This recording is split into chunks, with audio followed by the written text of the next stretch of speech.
بسم اللہ الرحمن الرحیم۔ السلام علیکم ورحمۃ اللہ وبرکاتہ۔ آج ہم غم دور ہونے کی دعا سیکھیں گے انشاءاللہ۔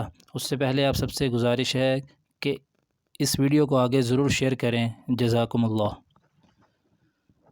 حضرت انس رضی اللہ تعالیٰ عنہ سے روایت ہے کہ جب رسول اللہ صلی اللہ علیہ وسلم کو کوئی امر غمگین کرتا تو آپ صلی اللہ علیہ وسلم یہ پڑھتے: یا حی یا قیوم برحمتک استغیث۔ ترجمہ: اے سدا زندہ، اے سب کے تھامنے والے، ساتھ تیری رحمت کے فریاد کرتا ہوں۔ ملاحظہ: یہ بڑا مجرب اور مستجاب وظیفہ ہے۔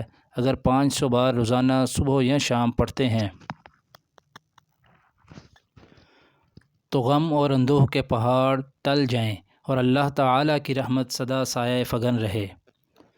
بیمار پرسی کی دعا: مریض کی عیادت کو جائیں تو اس کے جسم پر ہاتھ پھیریں اور یہ دعا پڑھیں: لا بأس قہور ان شاء اللہ۔ ترجمہ: کوئی ڈرنے کی بات نہیں، انشاءاللہ یہ بیماری گناہوں سے پاک کرنے والی ہے۔ اذھب البأس رب الناس واشف انت الشافی لا شفاء الا شفاءک